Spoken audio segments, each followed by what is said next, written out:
El derecho penal postmoderno. El derecho penal para funcionar ha necesitado de un elemento que le permita legitimarse en el conglomerado social. Este constructo es conocido bajo el epígrafe enemigo, elemento presente en los discursos y procesos de criminalización del poder punitivo a lo largo de la historia. Entendemos por derecho penal del enemigo el constructo lingüístico de naturaleza artificial que legitima la decisión deontológica de excluir de manera parcial la calidad de persona a un individuo para incluirle en el catálogo de riesgos y peligros sociales. Este derecho de la enemistad es un proceso comunicativo de corte patológico en el que la pena es la privación del estatus de persona, y el grado de violencia estructural que contiene es tal que crea un proceso de macrovictimización. El derecho penal del enemigo, en base a criterios eficientistas, se caracteriza por una creciente ampliación o expansión del derecho penal material, que específicamente conlleva una disminución de los derechos humanos en el ámbito procesal. Según Goldsmith, los principios políticos criminales de un Estado constituyen el estetoscopio para medir el sonido autoritario o democrático del corazón de los ordenamientos legales, es decir, la tensión dialéctica entre libertad y seguridad. En el control social multidimensional que representa el derecho penal del enemigo, el bien común, seguridad jurídica y paz pasan a segundo plano. Las leyes justas son aquellas que reprimen violentamente la delincuencia y la guerra se riega en artificio de la paz.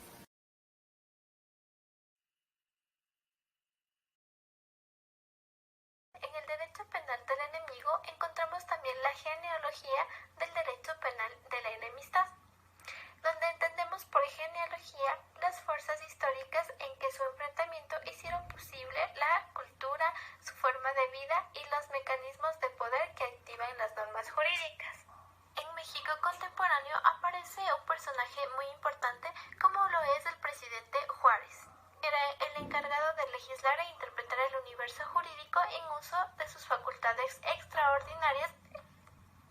Es por eso que la historia nos ha dicho que durante y después de Juárez, la política criminal mexicana se ha desarrollado bajo las directrices del ancien régimen. Y es que hasta hoy, en la política, la calificación del contrario como enemigo sirve para legitimar o justificar cualquier forma de medidas represivas, desde sanciones económicas hasta la guerra interna. La ley La Fragua sobre la libertad de imprenta se promulgó en 1885 y cuenta con 48 artículos. Es la primera ley especial que tipifica delitos en su articulado, denominados delitos especiales. Son actos u omisiones que sancionan las leyes no penales especiales y tratados internacionales. Su antecedente es el artículo constitucional que señala que es inviolable la libertad de escribir y publicar escritos sobre cualquier materia. Articula penas para los responsables de los escritos, subversivos, sediciosos o incitadores a la desobediencia de las leyes, siendo castigado su responsable. Los escritos subversivos son capaces de destruir o trastornar la conciencia social ya que tienen origen en el poder conservador. Los escritos sediciosos incitan al levantamiento agresivo de la multitud en contra de las autoridades, para obligarlas a realizar determinados actos o impedir que cumplan sus funciones. Eran los ciudadanos quienes iniciaban los procesos en contra de los responsables de impresos que causaron mal a la sociedad. El Estado cubrió de liberalismo su germen de autoritarismo. Este derecho penal de enemigos no le interesa el delincuente, su castigo y su reinserción. Le interesa el conjunto de mecanismos con los cuales el enemigo conservador es controlado, estigmatizado e inocuizado. El Estado dejó de ser el instrumento de una ideología contra otra. Ahora es y debe ser el protector de integridad, superioridad y pureza de una sola ideología.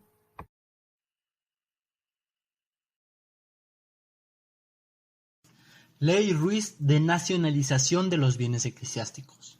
Con esta ley de 25 artículos publicada el 12 de julio de 1859, el presidente interino Benito Juárez tiene la posibilidad de hacerse del capital necesario para sostener la guerra. Por ello, el artículo primero dispone que entran al dominio de la nación todos los bienes que el clero secular y regular han estado administrando con diversos títulos, sea cual fuere la clase de predios, derechos y acciones en que consistan, el nombre y aplicación que hayan tenido.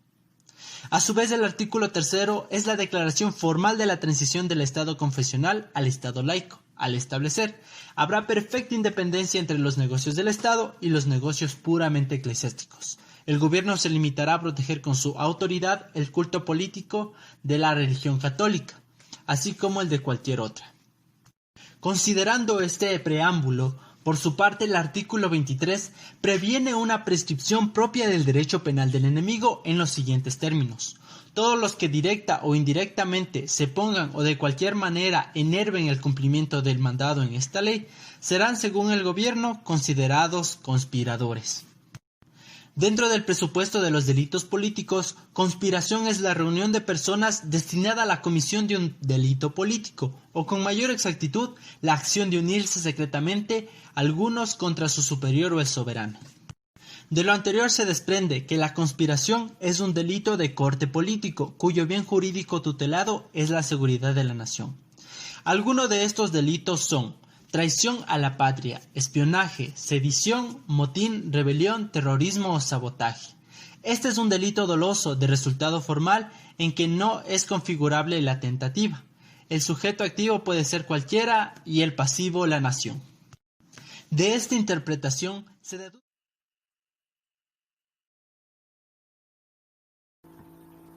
la manifestación formal del poder punitivo de la exclusión en México. La Iglesia, a lo largo de su historia, ha dominado a la humanidad a partir de imágenes y símbolos. Esto fue aprendido por Juárez y los liberales, pues crearon un derecho penal simbólico para enemigos. Al modelo natural organicista se opuso el modelo artificial contractualista, que tiene dos vertientes. A, la absolutista, crea los derechos. B, la liberal, afirma la necesidad de celebrar el contrato para mejorar los derechos ya existentes. Es importante mencionar que, de acuerdo al liberalismo contractual, la propiedad privada es un derecho humano fundamental. Asimismo, la propiedad privada crea las condiciones para dignificar al hombre y así gozar de sus libertades. De acuerdo a lo antes mencionado, queda aclarado el por qué el derecho de reforma en México se dirigió a intervenir y nacionalizar los bienes del clero de manera fundamental, aunque en este camino se creó una clase emergente, la terrateniente y un ejército de desposeídos. En medio de este panorama ideológico, el conflicto dejó de ser una lesión contra la víctima y se fue subjetivando como una enemistad con el soberano.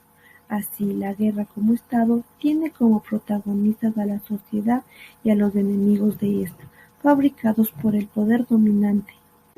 Por otro lado, uno de los elementos que integran el concepto de control social es el proceso selectivo de criminalización, que se explica como la serie de actos selectivos administrativos y jurídicos a través de los cuales se va escogiendo a las personas a quienes se le aplicará el derecho penal.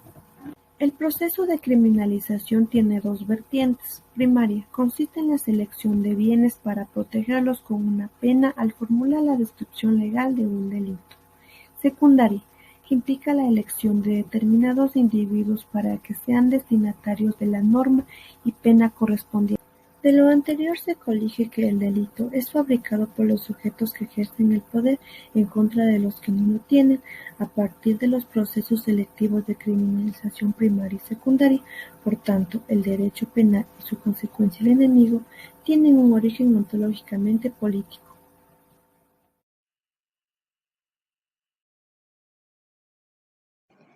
El enemigo en la posmodernidad.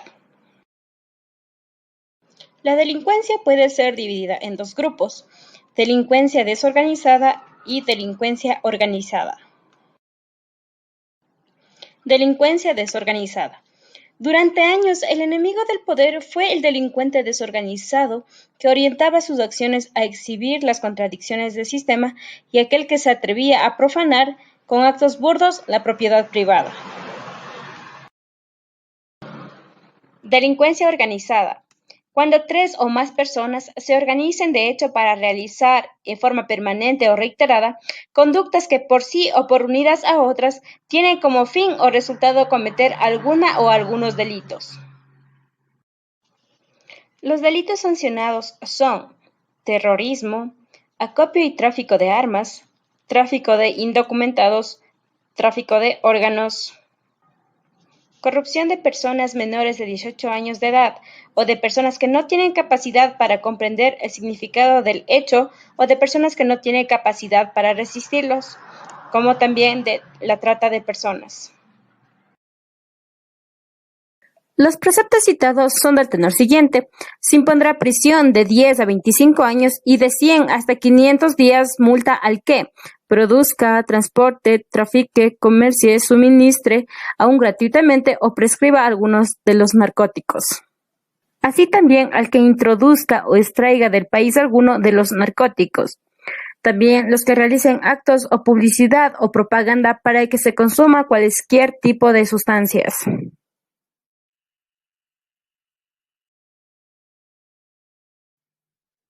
Delincuencia organizada. Código Penal Federal Mexicano.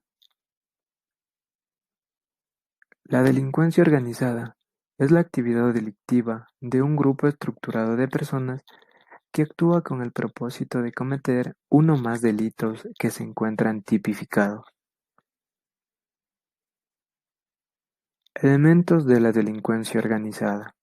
En primer lugar, es el acuerdo de 3 o más personas para organizarse de forma permanente o reiterada, además de esto con la finalidad de cometer algún tipo de delito.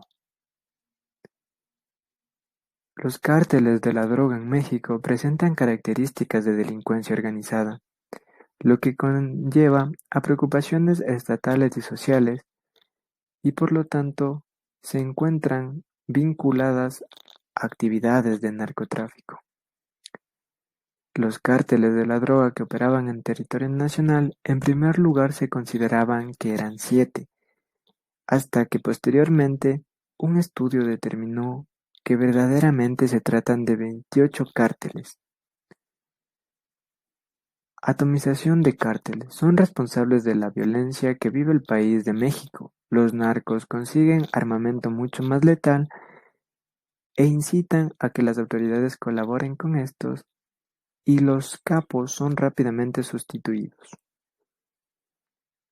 Guerra contra el narco. Esta guerra implica el enfrentamiento tanto físico como armado y ha generado que los cárteles se desplacen a Centroamérica y colaboren con bandas norteamericanas. Normativas contra la delincuencia organizada. Estados Unidos ha endurecido y aumentado la presión y exclusión penal. Por lo tanto, España, Italia y Inglaterra han implementado normativas similares a su país. Conclusión. La especie más grave de la política criminal es el crimen que surge del seno de la política al dar continuidad a la guerra por medio de la más vil forma de la delincuencia organizada.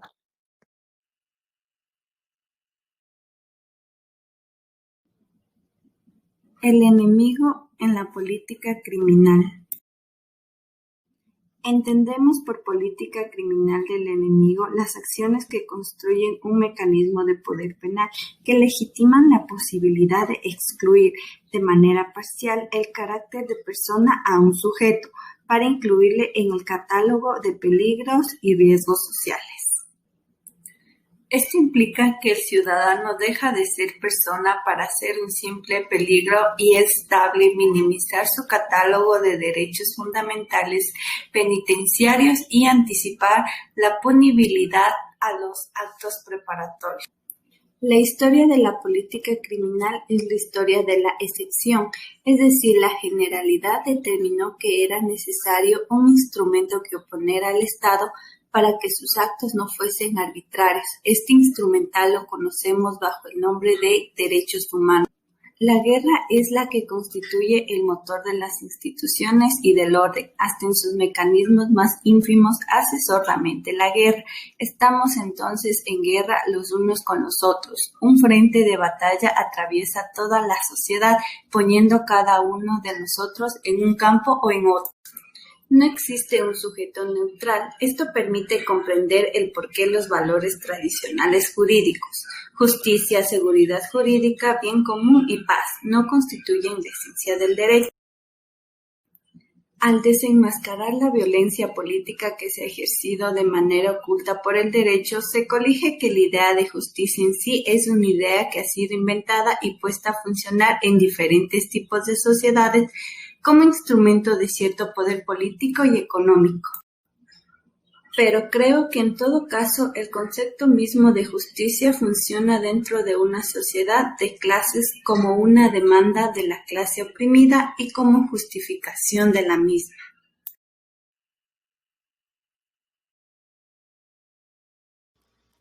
La seguridad pública en la posmodernidad. El concepto de seguridad pública es diferente según se esté en presencia de un Estado democrático de derecho o de un Estado autoritario. El primero, el Estado democrático de derecho.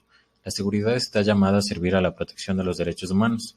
En este orden social, la ley es obedecida por ser la razón misma de la sociedad y se respeta porque ha intervenido libremente en su elaboración el destinatario de la misma, el ciudadano de la sociedad democrática. La seguridad pública en el Estado autoritario se confunde con la seguridad del grupo en el poder. Aquí, la ley es la voluntad de la persona o del grupo en el poder. No participa en su elaboración el súbdito del Estado autoritario, le viene impuesta. Bajo este entendimiento, el criterio para aplicar la ley en el Estado autoritario no es servir al interés de los derechos humanos, sino al interés del poderoso. En suma, como puede observarse, la seguridad nacional posmoderna enfoca sus acciones versus un enemigo que se ha internalizado, la delincuencia organizada. La Convención de Palermo menciona la verdadera naturaleza del fenómeno analizado, la cual es que no se combate a esta especie delictiva por atentar contra la seguridad pública, sino por atentar contra la seguridad nacional y, singularmente, dañar la economía del Estado.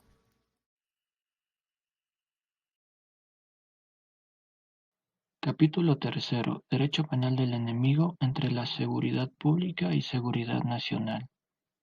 En lo que se refiere al control de los individuos, existían dos grandes modelos. Uno es el de la exclusión de leprosos y el otro es el modelo de la inclusión del apestado.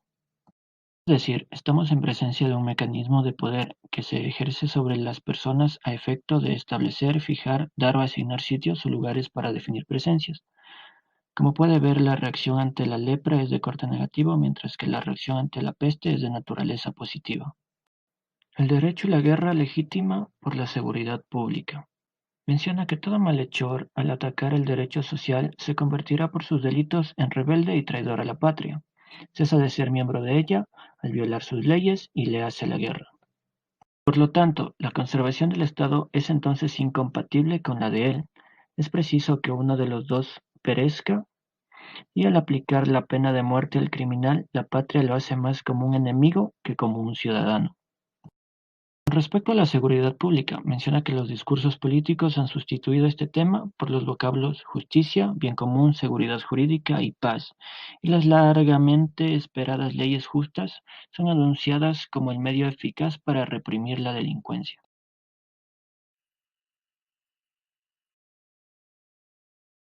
La seguridad pública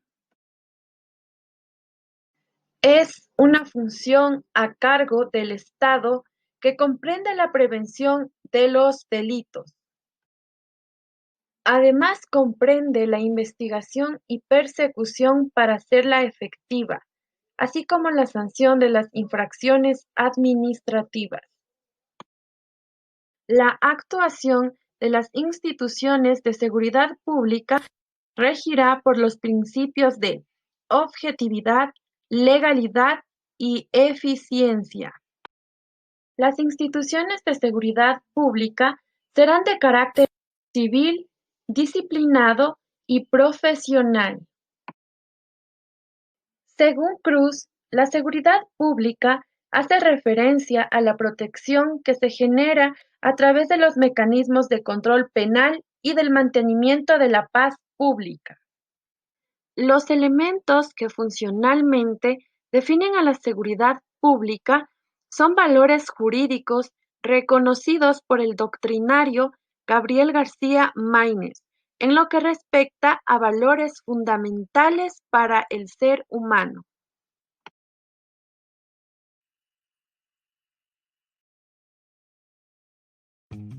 La función latente del control social posmoderno. Raúl Eugenio Zaffaroni dice que al historiar la legislación penal, lo que se hace es recorrer los programas de criminalización primaria trazados a lo largo del tiempo. Policía como cuerpo adquiere personalidad con el Estado absolutista. En el Estado mercantilista, lo fundamental fue la libertad de comercio. La función policial consistía en permitir el intercambio, el comercio y la distribución de bienes a nivel nacional e internacional. En el Estado liberal, la policía tiene la fundamental actividad de hacer que las reglas de producción y mercado se cumplan. Cabe recordar que el Estado intervencionista se transitó al estado de bienestar. En tiempo de paz, ninguna autoridad militar puede ejercer más funciones que las que tenga exacta conexión con la disciplina militar. Ejército, Armada y Fuerza Aérea, su participación en auxilio de las autoridades. El artículo 129 autoriza considerar que las Fuerzas Armadas pueden actuar en auxilio de las autoridades. El Instituto Armado está facultado para actuar en materias de seguridad pública. El fin primordial de estas es hacer la guerra. El poder punitivo siempre discriminó a seres humanos. Les deparó un trato punitivo que no correspondía a la condición de persona. Negar la calidad de persona a un ser humano es un problema de victimización legítima, creado por la serie de actores institucionales. El orden social es entonces una noción reelaborada desde la ideología policial y no desde fundamentos jurídicos o constitucionales. Este panorama exhibe a la deslegitimación del derecho penal y de la seguridad pública en la posmodernidad. Recordemos que legítimo es entendido como sinónimo de justo, y de lo expuesto hasta aquí no encontramos un solo elemento que identifique al derecho penal y a la seguridad pública con la justicia. Gracias por su atención.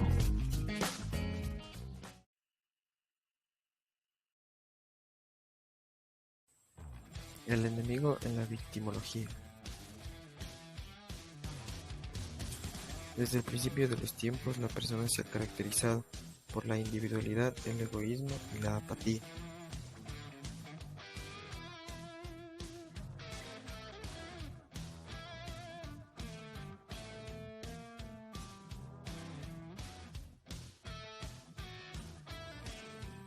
La víctima es la persona natural o jurídica que individual o colectivamente haya sufrido daños, incluyendo lesiones físicas o mentales, sufriendo daño emocional, pérdida financiera o menoscabo sustancial de sus derechos fundamentales, como consecuencia de acciones u omisiones. Es importante mencionar que la llamada víctima propiciatoria es una especie de víctima de la violencia social, colectiva de la criminalidad oficial.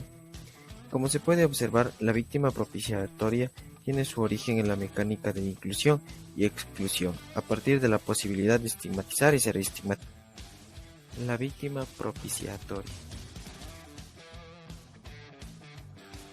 La víctima propiciatoria del sistema penal carece de rostro, por lo que es difícil identificarle.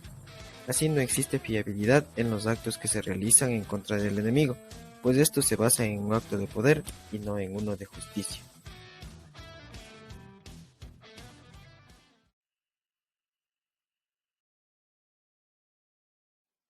El enemigo como víctima en el derecho mexicano.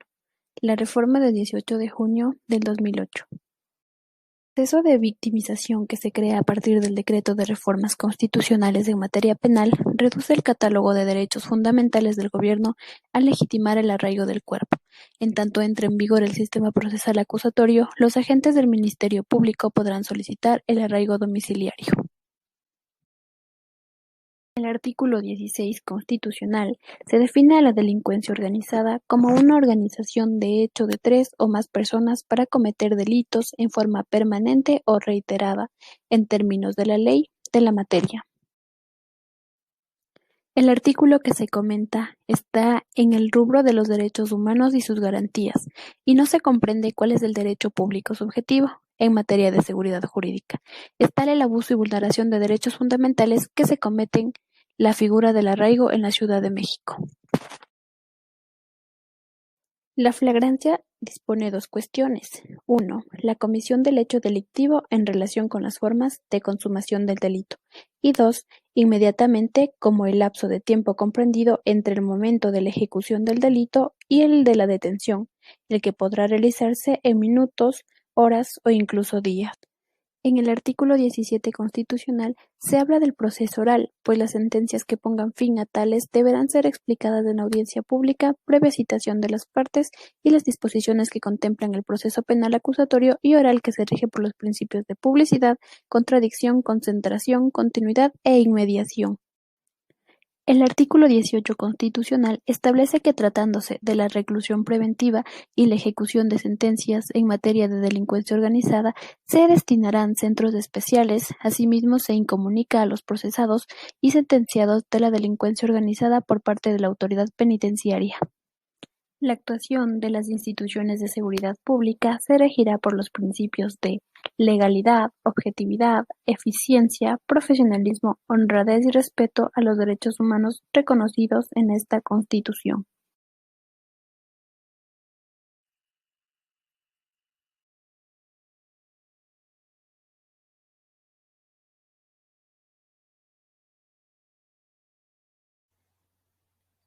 La nueva Ley General del Sistema Nacional de Seguridad Pública contempla en su artículo 75 las funciones policiales siguientes: A. Investigación, que se encarga de la investigación. B. Prevención, que será la encargada de prevenir la comisión de delitos e infracciones administrativas.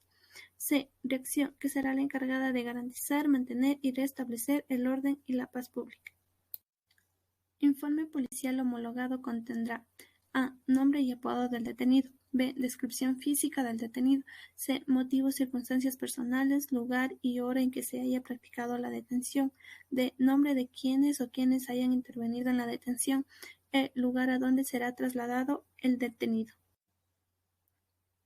La finalidad de encontrar una herramienta eficaz que coadyuve a desmembrar las organizaciones delictivas y limitar sus efectos nocivos, e impedir que se reproduzcan, consideran necesario crear un procedimiento jurisdiccional y autónomo del proceso penal que establezcan de forma expresa que procederán estrictamente la absolución del afectado en el proceso penal o la no aplicación de la pena de decomiso de bienes, no prejuzgan respecto a la legitimidad de ningún bien. La Ley General para prevenir y sancionar los delitos en materia de secuestro es uno de los elementos que caracteriza el proceso acusatorio. Es la tajante separación de funciones entre órgano que causa y órgano que juzga.